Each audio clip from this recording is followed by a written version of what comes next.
नमस्ते, मेरा नाम है अंकित मौर्य और मैं आप सभी का स्वागत करता हूं आपके अपने इस यूट्यूब चैनल जॉब मंत्रा पे। आज हम इलाहाबाद हाई कोर्ट सीरीज में समीक्षा अधिकारी पेपर 2021 के जो सेकंड पेपर हुआ था वो तो हम लोग पिछले क्लास में डिस्कस कर लिए थे, यानी पिछले वीडियो में। आज हम डिस्कस करने जा रहे हैं यूपी स्पेशल का फर्स्ट शिफ्ट का पेपर।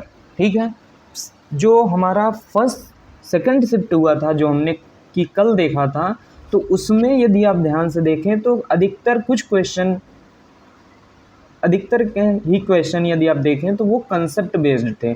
लेकिन जो ये वाला पेपर आया फर्स्ट शिफ्ट का वो रटने वाला है। ठीक है, तो अब तक हमने देखा कि कंसेप्ट वाले क्वेश्चन आएंगे तो उनको किस तरह से हमको टैकल करना है। अब ये वाले पेपर में हम समझेंगे यदि रटने वाले क्वेश्चन आते हैं तो उनको किस तरह से टैकल करना है। ठीक है, तो इस क्रम में देखते हैं पहला क्वेश्चन। उत्तर प्रदेश का राज्य पक्षी कौन सा है? उत्तर प्रदेश का राज्य पक्षी कौन सा है? सारस क्रेन।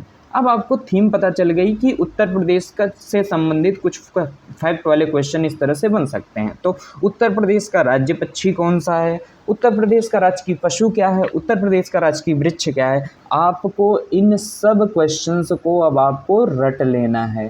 ठीक है, ताकि अब जब भी इस थीम पे क्वेश्चन आए तो आपको पता होना चाहिए। देखिए क्या होता है कि जब रटने वाले को क्वेश्चन आने लग जाए, जब पेपर वाला बनाने पे ही आ जाएगा तो वो तो कुछ भी बना सकता है और आपके रटने के लिए तो कोई सीमा है नहीं, आप कुछ भी रट लें।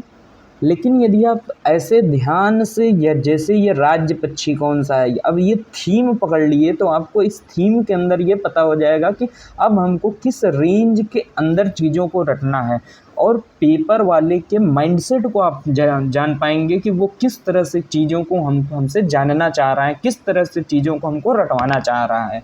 ठीक है, आइए अगला क्वेश्चन देखते हैं। जनजातीय नृत्य, शोर नृत्य उत्तर प्रदेश के किस जिले से संबंध है? तो ये संबंधित है किस जिले से? ललितपुर जिले से। इसका ऑप्शन क्या सही हो गया? ऑप्शन बी सही है। ठीक है, ऑप्शन बी सही है।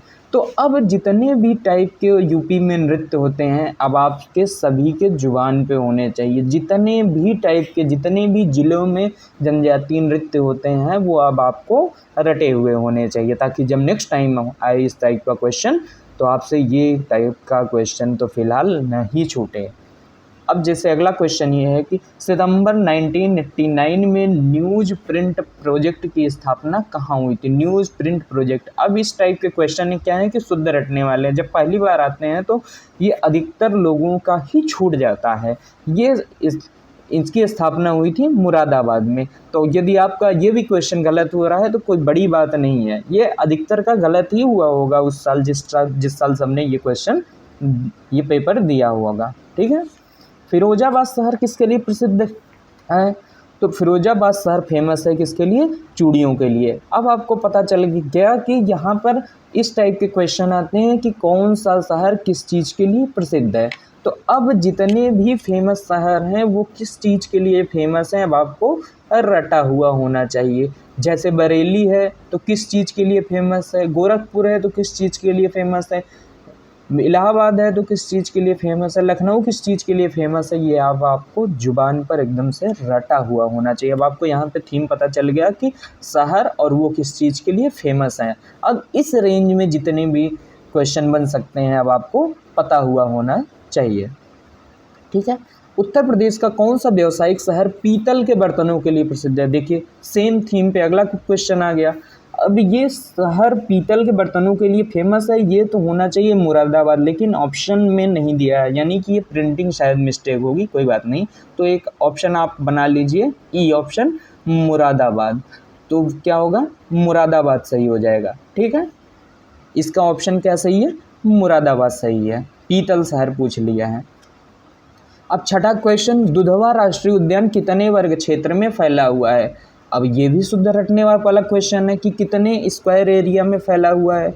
अब आप यहाँ से क्या कर सकते हैं कि यहाँ से थीम निकाल सकते हैं कि दुधवा राष्ट्रीय उद्यान से संबंधित वो किस ईयर में स्थापित हुआ, उसको राष्ट्रीय उद्यान किस वर्ष से और वहाँ पे कौन कौन से पशु पाए जाते हैं, वो कौन से ज़िले में स्थित है, ये सब यदि आपको रटा हुआ होगा तो अब दुधवा राष्ट्रीय उद्यान से कुछ भी क्वेश्चन बनेगा तो आप से हो जाएगा, है ना। तो यानी कि हमको थीम पता चल गई दुधवा राष्ट्रीय उद्यान की। ठीक है, अगला क्वेश्चन देखते हैं। नवाबगंज पक्षी अभ्यारण्य किस जिले में स्थित है? नवाबगंज पक्षी अभ्यारण्य किस जिले में स्थित है? उन्नाव जिले में स्थित है। तो अब यहाँ से आपको क्या पता चल रहा है कि थीम क्या पता चली आपको? कौन सी थीम पता चली? कि पक्षी अभ्यारण्य से रिलेटेड क्वेश्चन आ रहे हैं एग्जाम में। तो पक्षी अभ्यारण्य जितने भी यूपी में हैं, अब आपको एकदम से जुबान रटे हुए होने चाहिए कि जितने भी पक्षी अभ्यारण्य हैं वो किस जगह किस जिले में स्थित हैं। जैसे नवाबगंज पक्षी अभ्यारण्य उन्नाव में है, भारतीय रंगा पक्षी अभ्यारण्य गोंडा में है, समन पक्षी अभ्यारण्य मैनपुरी में है, समसपुर पक्षी अभ्यारण्य रायबरेली में, सांडी पक्षी अभ्यारण्य हरदोई में है। तो इस तरह से जितने भी यूपी में पक्षी अभ्यारण्य हैं और भी जितने भी हैं वो आपके जुबान पर रटे हुए होने चाहिए। स्वयं सहायता समूह को बैंकों से जोड़ने की प्रायोजिक योजना के रूप में किस वर्ष से आरंभ किया गया? 1992 में। ये तो सबको पता रहता है, ये भाई नाबार्ड द्वारा शुरू किया गया था। ठीक है, अगला क्वेश्चन देखते हैं। निम्न में से कौन सा ऐतिहासिक स्मारक लखनऊ में नहीं है? तो ये इसका ऑप्शन क्या होगा? खुसरोबाग। खुसरोबाग कहाँ पे है? इलाहाबाद में है। यदि आप पिछला वाला पेपर देखें, यानी कि जो सेकंड शिफ्ट का पेपर हुआ था उसमें भी ये क्वेश्चन आया हुआ था, लेकिन ये इस टाइप से एग्जैक्ट क्वेश्चन नहीं था, इसी थीम पे बेस्ड था। उसमें भी एक ऑप्शन खुसरोबाग था जो कि सही हो रहा था। ठीक है, तो यही फ़ायदा होता है PYQ करने से, तो आपको रेंज पता चलती है। यदि आप चारों ऑप्शन का ऑपरेशन कर दें, चारों ऑप्शन को अच्छे से समझ लें, तो आपके ये बहुत ज़्यादा चांसेज हैं कि नेक्स्ट टाइम क्वेश्चन आएगा तो आपसे हो जाएगा। जैसे रूमी दरवाज़ा लखनऊ में, सही बात है। छोटा इमाम बाड़ा लखनऊ में, सही बात है। जामा मस्जिद एक तो पता है आपको दिल्ली में, लेकिन एक लखनऊ में भी स्थित है। ठीक है, अब उस शहर का नाम बताइए जो भारत की आम्र राजधानी कहलाती है। अब यदि ये ऑप्शन, इसका क्या होगा? ऑप्शन सी सही होगा। देखिए, इस थीम पे 3 क्वेश्चन हमको देखने को मिल गए। पीतल राजधानी के रूप में पूछ लिया था तभी, ठीक है, अभी आम्र राजधानी के पूछ लिया है। तो आपको जितने भी ये राजधानी वाले क्वेश्चन हैं आपको पता हुआ होना चाहिए। ठीक है, अब जैसे ताजमहल यूनेस्को विश्व धरोहर किस वर्ष बना है? तो ये सही है, इसका क्या ऑप्शन? सी 1983। अब यूपी में जितने भी यूनेस्को विश्व धरोहर स्थल हैं किस वर्ष बने, कहाँ पे स्थित हैं, किसने बनवाया, ये अब आपको पता हुआ होना चाहिए। जैसे फतेहपुर सिकरी किस वर्ष विश्व विरासत स्थल में शामिल हुआ? 1986 में। आगरा का किला किस वर्ष शामिल हुआ? 1983 में। ताजमहल किस वर्ष शामिल हुआ? 1983 में। अब आपको इस तरह से यूपी में जितने भी यूनेस्को विश्व धरोहर स्थल हैं उनके बारे में पता होना चाहिए। ठीक है, 12वां क्वेश्चन क्या है कि ब्रिटिश शासन में उत्तर के दौरान उत्तर प्रदेश का नाम क्या था?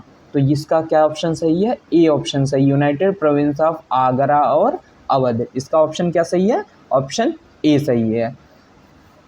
ठीक है, अब जैसे BHU की स्थापना किस वर्ष हुई थी? तो ये सही है, 1916 में। किसके द्वारा इसकी स्थापना की गई थी, क्या आप बता सकते हैं? महामना मदन मोहन मालवीय द्वारा इसकी स्थापना की गई थी। किसके सहयोग से? एनी बेसेंट के सहयोग से। तो देखिए, जो रटने वाले क्वेश्चन है वो थोड़े अजीब तो आते हैं, लेकिन यदि आपको थीम पता हो क्वेश्चन की थीम पता होगी तो आपको रटने में आसानी होगी। तो आपको एक रेंज पता होगा कि हमको कहाँ से कहाँ तक रटना है। आई होप आपको चीज़ें समझ में आई होंगी कि रटने वाले क्वेश्चन को किस तरह से टैकल करना है। ठीक है, आप अपने सुझाव कमेंट बॉक्स में ज़रूर दीजिएगा ताकि हम उसको नेक्स्ट वीडियो में इम्प्रूव कर सकें। ठीक है, थैंक यू।